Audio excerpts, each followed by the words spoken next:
I wanted to show you something today. This is my scrapbook that I hold with my partner, Katie. And the reason why we do this is so that we can remember some of our favorite memories when I'm 50 years old or 60 years old, and I can look back and I can remember all the fond times that we had together. And I gotta say that I've had some incredible years for the past decade of my life. 2017 was awesome. I got signed by Deadmau5 and picked up as like a teenager. 2019 was awesome. I was doing like the touring circuit, doing a lot of these festivals and stuff. 2020 was actually really special for me because it was a reset that I needed. It helped me grow in a lot of ways. But I gotta say that 2024 might be the most significant year I've ever had as an artist and for my personal life as well. So I wanted to show you some of my memories from this year. I know a lot of you might not be interested, but I just wanted to make this video for myself. In the future, I can look back and remember how I felt about these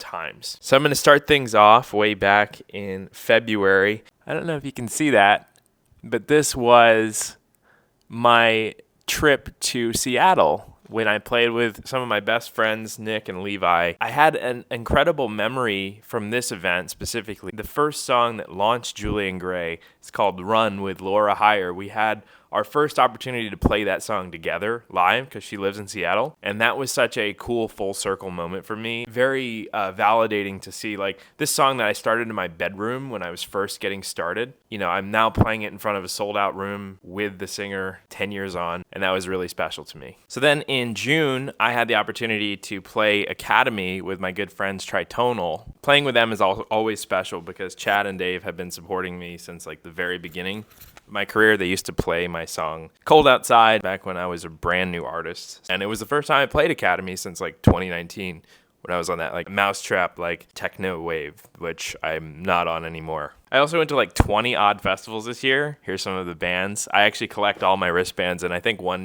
day, like 10 years from now, I'm going to make like a really cool art project with all of the old wristbands. We did Lost in Dreams, we did Zed in the Park, Forever Midnight, EDC, you name it, we were probably there this year. I just tried to be really active. So I did an amazing trip to Portland, and I got to see my best friends who used to live in LA, but they moved to Portland. Shout out to Malcolm and Becca. It was just a very special trip to me. I had the opportunity to play a sold-out show with my good friend Shingo from Japan. That's foreshadowing what happened next. So that brings us to Santa Barbara. Now, this was an awesome one. I played a boat party, and that was pretty much the coolest show I've ever done. I think that sentiment was shared between everybody who came. It was like foggy and cool. We did this cool multicam edit of the whole thing, and you can check that out on YouTube if you haven't already. But I would say that's one of my favorite shows I've ever done just because it was such a unique experience. And we're already talking about bringing it back next year, maybe like in a more sunny or warm time of year.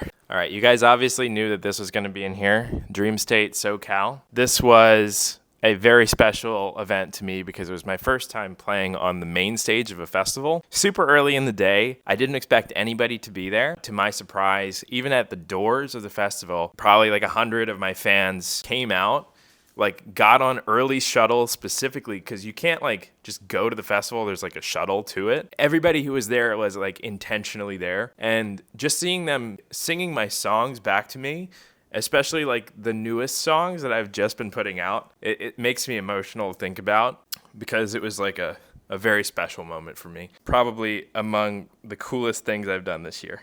So that same weekend as Dream State, we actually hosted a meetup here in LA, and I had like 50 or 60 fans come, which was insane. Did not expect that. I put out a free RSVP and I expected like 5 people, 10 people to come, but then we had like this huge event. We also did one in DC with about 20 people. These sorts of like grassroots meetups have been some of the most rewarding things that has happened to me as an artist. For the past like 5 years, we've done like this Discord get together every month for my Patreon supporters. Seeing a lot of them in person and flying out to these events just to meet me and meet the other members of the community really like leaves a lasting impression on me because it means that they actually genuinely care about this community we've built. As somebody who my entire motivating factor in life is like, I want to leave a legacy and I want to help people, help them reach their goals. It's the most validating and like the most humbling feeling to see like 50 people that you know from the internet come together and fly in for a meetup like that. Arguably, that might be my favorite event this year is the fan meetup. Thank you guys, all of you, for coming. I also released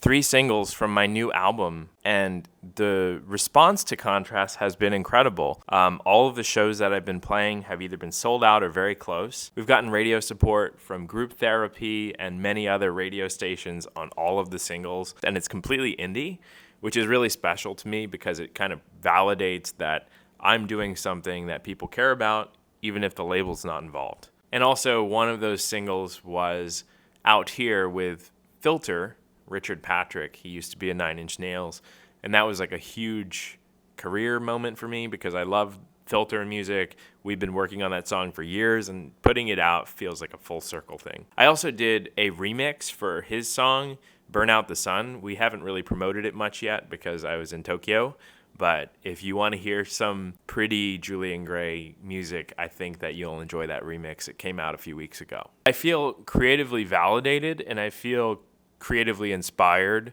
more so now than I have in the past few years, and that's an incredible feeling to have. I'm going into 2025 with the ammunition of self-confidence, which sometimes I lack as a musician, unfortunately. I've also been building this crazy live show. I've been kind of teasing it in clips, but I did create like a full audio-visual experience that I think you guys will really like when it actually comes out. I don't know when it's coming out yet, and I don't know to what fashion I'm going to release the show, but I'm extremely proud of it. I spent a lot of money and time building it, so I definitely want to do like an in-person launch of the project, and I think that when you see the clips, you'll be excited to see it in person as well. Priority number 1 for next year. Don't want to harp on this too much, but my creative agency did some really cool work this year. We worked for Laid Back Luke, helping some of his visuals for his upcoming tour. We did some awesome stuff with Boiler Room. I'm very fortunate to have the clientele base that I have, and I love working on creative projects for other people. And then I couldn't wrap this up without talking about Tokyo, and I have a full designated vlog coming up about Tokyo because it was such a special experience for me. For those of you who don't know, I'm a Japanese American. There was a familiarity and a energy to Tokyo that is hard to describe. Like if you go home to your ancestral land, I think there's just something that calls you there. And I felt this pull there that I haven't felt anywhere else in the world, and I've traveled quite a bit. It was a really transformative experience for me, just being in that place, being in that space with people who look like me and who, you know, I may share some sort of ancient DNA with. It was profound, is the best way I can put it. The show was amazing. I had an opportunity to DJ a set while I was in Tokyo. I also met some new friends as well. I'm very pleased for that. I'm looking forward to my next trip to Tokyo. But man, I just can't stop talking about how much positive energy I felt this year and just pure joy that I've received from all of the positive feedback to the music, all of the euphoria from the live shows. This trip to Tokyo, that was a hugely transformative trip for me.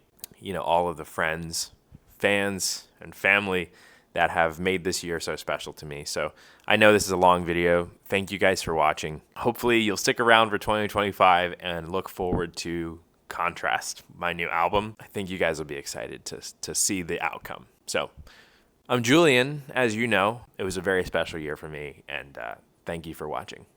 See you guys in 2025. Bye.